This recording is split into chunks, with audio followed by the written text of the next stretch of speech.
Assalamualaikum warahmatullahi wabarakatuh. Shalom, Om Swastiastu, Namo Buddhaya, salam kebajikan.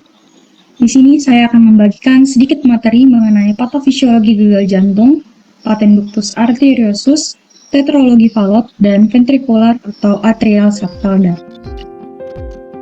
Gagal jantung sendiri merupakan ketidakmampuan jantung untuk memenuhi suplai darah oksigen ke organ tubuh. Hipertensi, penyakit katup jantung, hipertiroid, dan lainnya ini merupakan etiologi dari gagal jantung. Keseluruhan dari etiologi tadi akan meningkatkan volume darah yang masuk ke ventrikel. Maka ketika ada peningkatan volume darah, jantung akan melakukan kompensasi. Preload atau peningkatan dari volume darah ini akan menyebabkan teregangnya otot jantung dikarenakan penuhnya volume darah di ventrikel yang menyebabkan semakin kuatnya kontraksi dari otot jantung. Hal ini sesuai dan selaras dengan apa yang dinyatakan oleh Frank Starling, yaitu semakin otot jantung teregang, maka semakin kuat kontraksinya.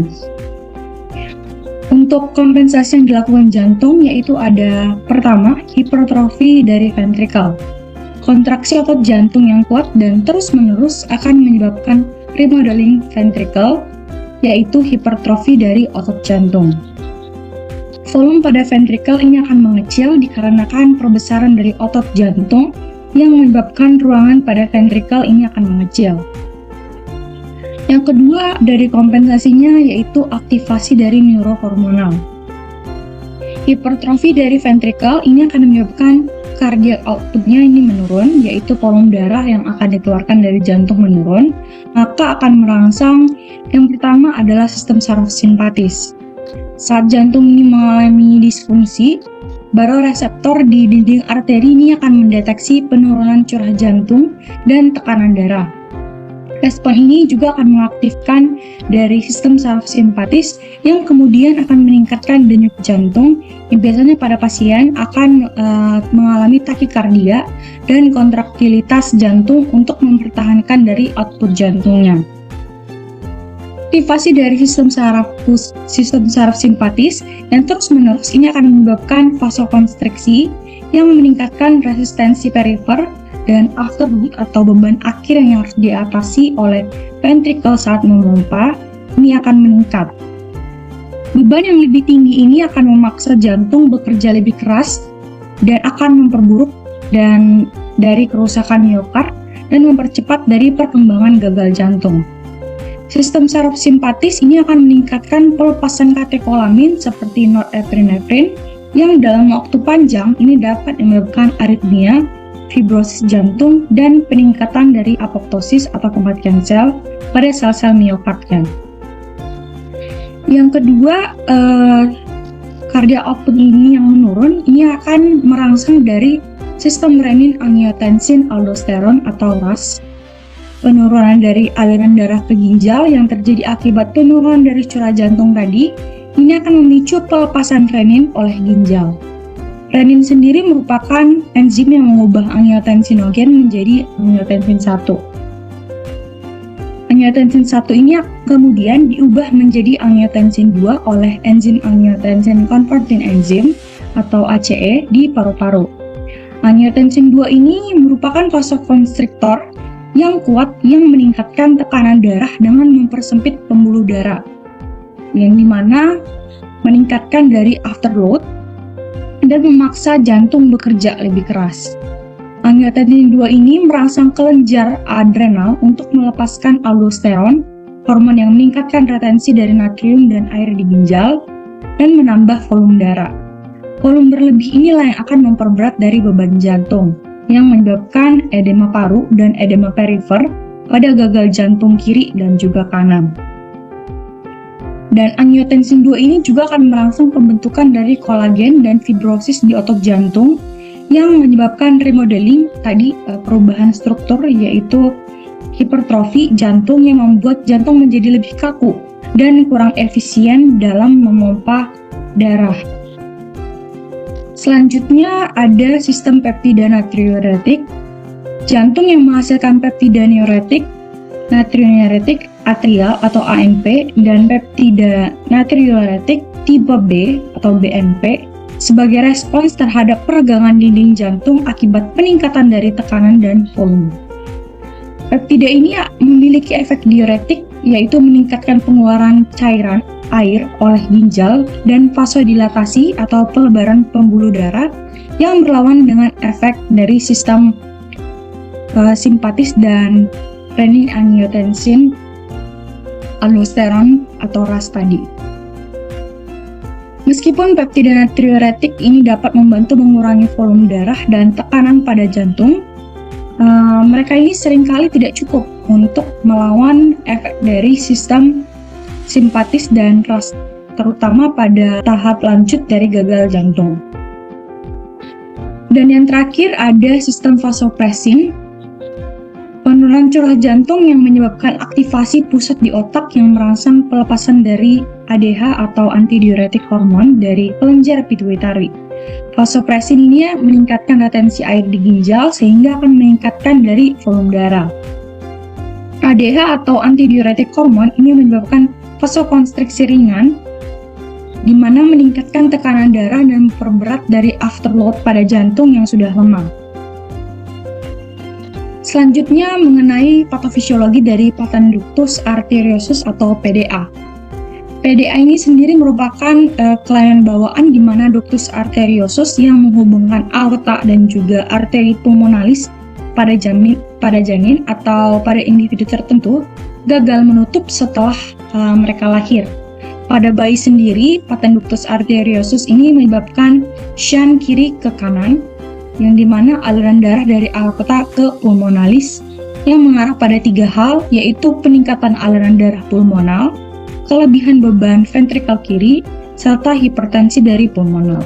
Untuk peningkatan aliran darah pulmonal, shunt atau aliran darah abnormal yang melewati jalur yang tidak sesuai dengan sirkulasi normal ini akan menyebabkan darah yang kaya oksigen kembali ke paru-paru, yang meningkatkan tekanan di sirkulasi dari pulmonal.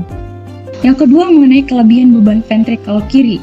Volume darah yang berlebihan ini akan mengakibatkan ventrikel kiri bekerja lebih keras, yang dimana akan menyebabkan hipertrofi dari ventrikel kiri dan meningkatkan resiko dari gagal jantung. Dan yang terakhir mengenai hipertensi pulmonal, dengan peningkatan dari tekanan dalam arteri pulmonalis, beberapa individu ini dapat mengembangkan dari hipertensi pulmonal dan risiko komplikasi seperti endokarditis. Jika patent ductus arteriosus ini tidak ditangani, maka kondisinya akan menyebabkan gagal jantung kongestif, terutama jika shunt besar dan menyebabkan peningkatan signifikan pada volume darah yang harus dipompa jantung. Hipertensi dari pulmonal yang berat juga dapat berkembang dan dalam kasus lanjut dapat menyebabkan sindrom Eisenmenger, yaitu perubahan shunt menjadi kanan ke kiri akibat peningkatan resistensi di sirkulasi pulmonal. Yang ketiga mengenai tetralogi of Fallot, patofisiologi dari tetralogi Fallot, yang merupakan kelainan jantung bawaan juga yang terdiri dari 4 komponen utama, yaitu stenosis pulmonal, defect septum ventricle atau VSD, aorta yang menyimpang ke kanan dan ke kiri yang disebut sebagai overriding aorta, dan hipertrofi ventricle kanan. Penyempitan di daerah katup pulmonal, yaitu merupakan stenosis dari pulmonal atau arteri pulmonalis yang membatasi aliran darah dari ventrikel kanan ke paru-paru. Karena adanya hambatan ini atau obstruksi aliran darah ke paru-paru, ventrikel kanan ini harus bekerja lebih keras untuk memompa darah melawan tekanan. Hal ini akan menyebabkan hipertrofi dari ventrikel kanan dan memaksa darah desaturasi mengalir ke aorta melalui defect septum ventricle atau VSD. Semakin berat stenosis pulmonal, akan semakin besar juga jumlah darah yang melewati aorta tanpa oksigenasi.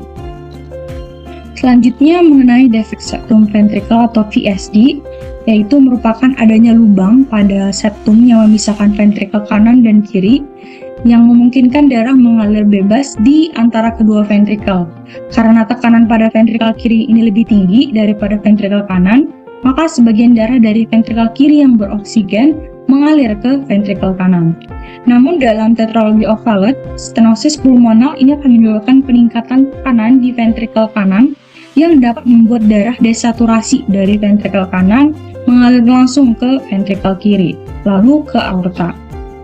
Aliran darah yang tidak sepenuhnya melewati paru-paru ini juga akan menyebabkan cyanosis.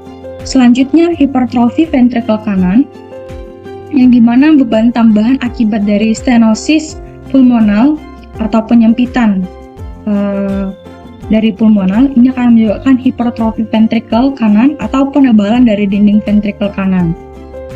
Hipertrofi ventrikel kanan ini merupakan respons adaptif terhadap peningkatan beban. Namun pada jangka panjang ini akan mengurangi kemampuan ventrikel kanan untuk berfungsi dengan baik sehingga dapat menyebabkan gagal jantung kanan.